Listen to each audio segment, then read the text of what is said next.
Okay. So hi Nick. Hi. Could you please introduce us? No, introduce us. Introduce yourself. Damn it. Okay. Okay. That again.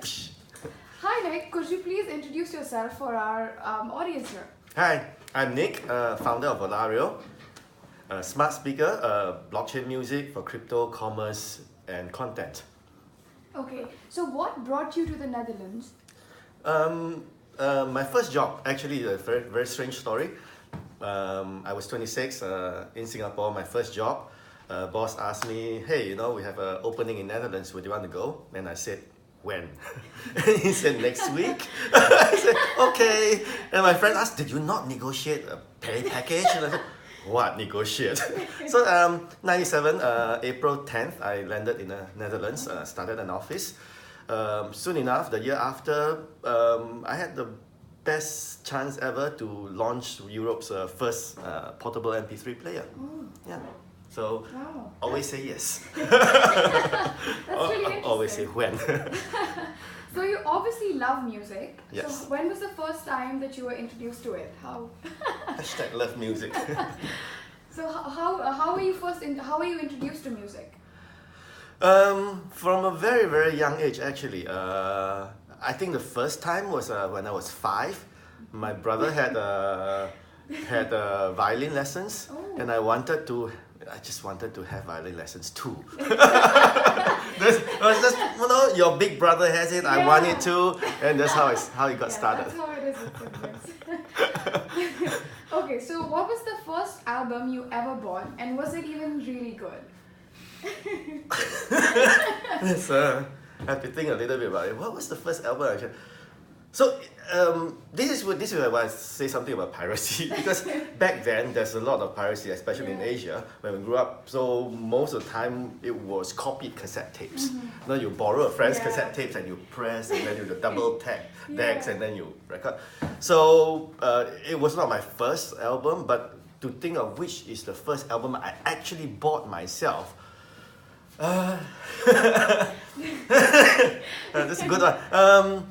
It must have been Metallica. Oh, Yeah, nice. actually, it is.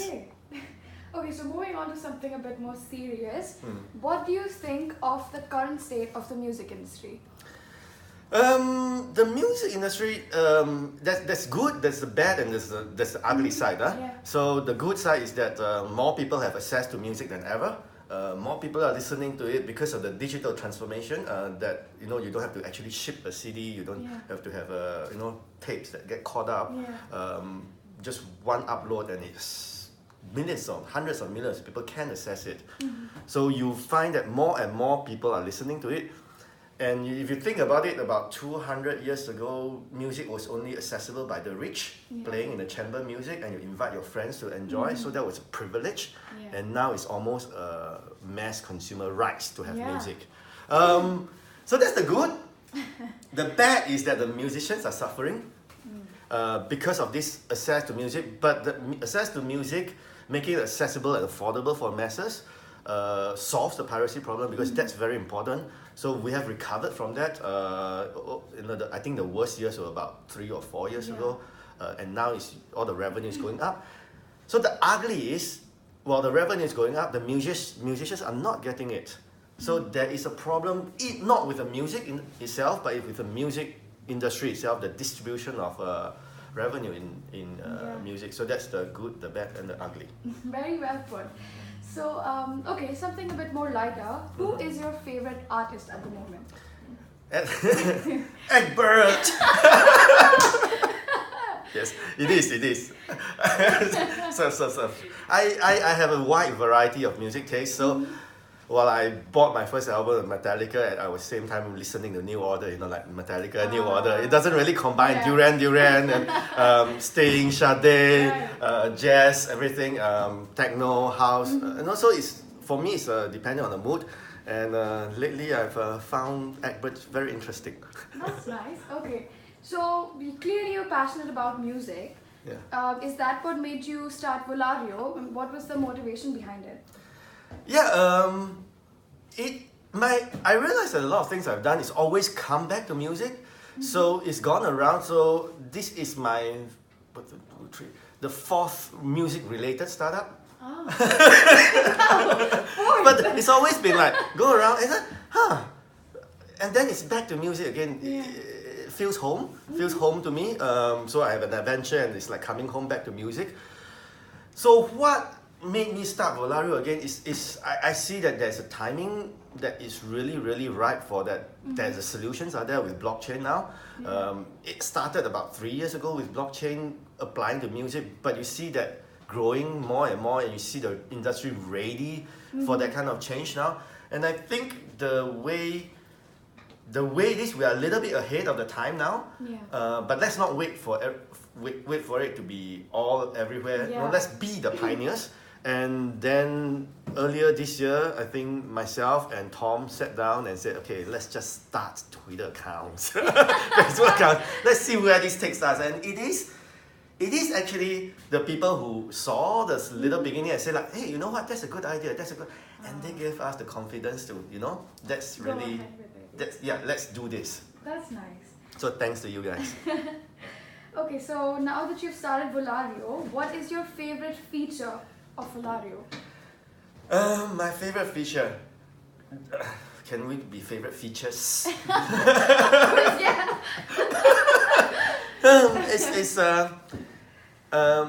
I would like that Volareo be a very personal, that understands my music choices, that when I come home, I can say that, play some music and, Yeah. And it knows that it is the music I like. It's not just my favorite playlist, sometimes there's a little bit more than that. And while it's playing, I could actually, that's a new song, who is it? And then Volareo could tell me who is it. And if I like it enough, actually, why don't I send him some tips? Like clapping it or even tapping it here. Just tip. So that's one of the features I really like. The fact that it actually goes directly to the musician. So not 1.5 years later, 2 years later in a 40-page statement, but immediately. Other things that we haven't implemented but users have suggested, which I thought really good, is that musicians, we want to know more about them, the podcasts, blogs, or stuff like that. And at the end of the podcast, is there a chance for us to speak with a musician? Ask a few questions like this. I'm not a musician, but after you listen to the podcast, if there's a chance to just ask 1 or 2 questions, that of course depends on if the musicians will support that, and if you ask for it enough, I think the musicians will love it as well. Yes, that sounds like a really good idea. So you're launching with MusicCoin. Yes. And what is it that you like about MusicCoin so much that you picked them as the launch partner? Yeah, MusicCoin is a organization that just, so there's a lot of companies that's just developing first. They are definitely one of the earlier pioneers that is actually operational now, that you actually can listen to music and tip the musician right now. So not a concept, but actually in operation. And they did it by what we call organic growth, means just do it, build it, instead of just pitching, but build it. That kind of bottom-up growth approach is what appeals to me very much, because that's how we build our company as well. That's one. And two, that tipping, that focus on tipping for MusicCoin is the pioneer in the concept that we need to tip musicians. I think now there are more platforms that take on that concept, but they were the first with that concept that we need to tip musicians. Yes.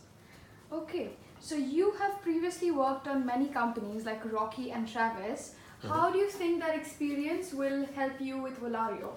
Totally. Sometimes I say Volareo is the love child of Travis and Rocky. Yes, it is. Travis is a multi-language voice translation device. So let's remove the translation. It's multi-language voice. So we will be able to see Volareo take advantage of that and have that voice technology to speak more than English. Yeah. So Chinese, Dutch. And the more users we have from a certain area, we will be able to develop that language better for that voice interface. That's Volareo. That's Travis. And then with Rocky is the streaming. Actually, when we talk about all the blockchain streaming, actually Rocky has all the legacy streaming, like Deezer, relationship with Deezer, the agreements in there. So that streaming of music combined with the voice technology, and then we have Volareo.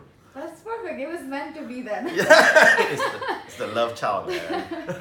Okay, so you have been actually out of the country for the Zeroth AI accelerator. Ooh. What can you tell us about that? How was your experience there? Shout out to all the Zeroth classmates, mentors, and investors. It's amazing. So I've actually, this is my second accelerator. The first time was at Techstars in Boston. It really taught me how to be a startup, because my experience, the 25 years of experience, is entrepreneurship and entrepreneurship. So I didn't know how to do it the startup way, the lean method, raising funds from investors, not pitching to investors, but having a relationship with investors, because there's a partnership. All that I learned. And then I thought, at first I thought, okay, I know how to do that now. But with Zeroth, it was the reason why we took it up. It was that the gathering of the best AI minds from all over the world. We had 8 startups from 10 countries. 10 startups from 8 countries. That gathering of minds, every day you're helping each other grow. That the comments, the very positive openness, the mentors, that scenario, that how to say, that process is very valuable. It helped us find actually who Volareo is and why we are doing it. So that is the absolute worth of Zeroth. Wow, that's really good. Okay, moving on to another lighter topic. Yes, lighter. So, what can you learn from musicians, and what can musicians learn from you? Oh, good one. You can see all the questions are not prepared. We like to keep it real. What can I learn from musicians? I can learn from musicians in very much following their hearts. This is what we're doing. So sometimes as an entrepreneur, as a startup, you might be all caught up with your KPIs, your growth rates, your conversion rates and everything. But in the end, what's the gut feeling? Will this work? Will people like it? So that's one. 2, every musician loves to engage with audience. Which musician, if you speak to enough musicians, they don't really want to be sitting behind a computer uploading songs and meta tagging. they really or doing promo tours. What they want to do is perform with the audience and hear the audience reaction to it. That engagement I can learn very much from musicians. And the other way around, musicians can learn from startups. Musicians has to be startups these days. It's your music. It's your. I hate to use the word product. It is your music.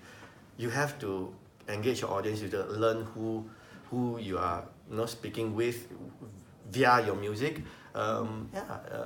I think we have a blog post. Yes, we do. Previous that musicians need to be like startups. So that's the interaction between musicians and startups. Nice.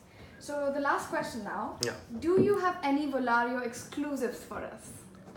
Any exclusive news that's not out there yet? Maybe, What's like announcements? There is a major I mentioned an artist name just now. Earlier on, rewind, quick, go to the front. I mentioned the artist name. We love techno music. So that's one. We have quite a few trips coming up. I think today we are going to be at the Flux Festival, talking to hackers, makers, just being in the community. We enjoy that very much. There's a China tour coming up. That's new. That's new. Yes. We're busy. We got the news yesterday that we were invited to Dalian and Beijing. So we're gonna engage the Chinese audience there. That's amazing. Yeah. Okay, so thank you so much for giving us your time and telling us about your life. It's been really nice. All right. Thank you. Thank you. Okay.